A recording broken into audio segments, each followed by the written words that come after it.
Assalamu Alaikum, dear viewers, welcome back to our channel. Salah is the pillar of Islam, the first thing a person will be questioned about on the Day of Judgment. But do you know, there are people who pray regularly, yet their prayers are rejected by Allah? Today we will discuss 3 types of people who, despite standing, bowing and prostrating like everyone else, do not have their prayers accepted. Let us begin. Number 1. The prayer leader, hated by the people. The Prophet Muhammad sallallahu alaihi wasallam said, 3 persons whose prayer will not be accepted are a man who leads a people while they hate him. This means whoever is leading the prayer and praying in congregation with other Muslims, his prayer won't be accepted if the people standing behind him in prayer hate him. This hadith does not refer to someone who is hated out of jealousy or personal grudges. Rather, it refers to someone who has genuinely earned the hatred of the people because of his oppression, bad character, or sins.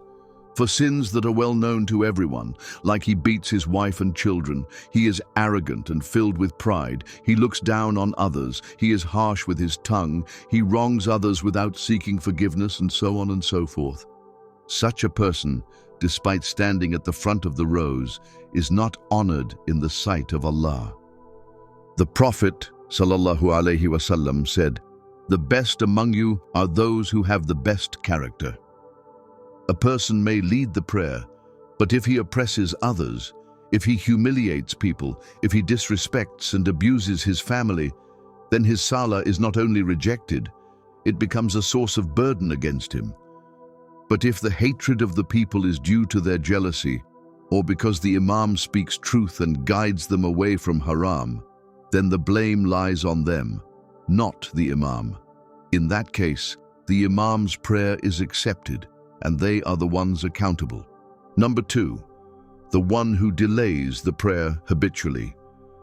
The second person whose prayer is not accepted is the one who treats Salah as a secondary task, something to delay and perform at the very end of its time, or combines 2 prayers without necessity, just for convenience. Allah says in the Quran, "So woe to those who pray but are heedless of their prayer." This refers to people who do pray, but not at their appropriate time. They rush it, they delay it, and they push it to the side. The Prophet Muhammad sallallahu alaihi wasallam said, "The most beloved deed to Allah is prayer at its proper time." But many today delay Fajr until after sunrise, combine Dhuhr and Asr without reason, pray Isha right before sleeping only to get it over with, or skipping prayers entirely and making excuses. Salah is not a checklist, it is a meeting with Allah. If you are constantly making it the last thing on your list, Allah may make you the last on His list. Even worse, if someone consistently delays the prayer until the time is almost over, or combines 2 prayers habitually without a valid reason, his prayer becomes invalid and rejected. Allah says in the Holy Quran, "Indeed, prayer has been decreed upon the believers, a decree of specified times."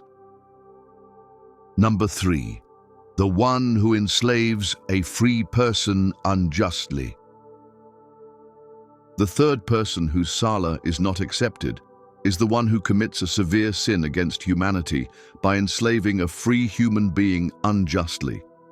This includes kidnapping or abducting someone, forcing someone into slavery or trafficking, capturing free men or women and turning them into servants or worse. Even in the past, when slavery existed due to war, Islam laid out strict rules and rights for them. But to enslave someone without right, today or in the past, is a major sin that renders all prayer invalid. And likewise, if a person frees a slave and then takes them back unjustly or denies their freedom, their prayer is not accepted. This is oppression of the highest degree. Allah says in the Holy Quran, "Do not consume one another's wealth unjustly, nor deliberately bribe authorities in order to devour a portion of others' property, knowing that it is a sin." Enslaving a free man or woman is not just unlawful, it is evil. And if such a person thinks that prayer will purify his heart, he is gravely mistaken. Salah is a gift, but it is not accepted merely by actions. It is accepted by the state of the heart and the purity of the soul. Let's avoid falling into any of these three groups of people who pray in vain. They pray, but it's a pointless waste of time and effort. On the Day of Judgment, they will discover that there is absolutely no mention of Salah in their book of records, making it appear as though they never prayed. Let us fix our hearts, repent for our wrongs, and make our Salah meaningful. Because on the Day of Judgment, it may be the only thing between us and the fire. May Allah make us among those whose prayers are accepted, whose actions are sincere, and whose hearts are humble. Ameen. If you found this video beneficial, don't forget to like, share, and subscribe for more Islamic reminders. May Allah bless you. Assalamu Alaikum wa rahmatullahi wa barakatuh.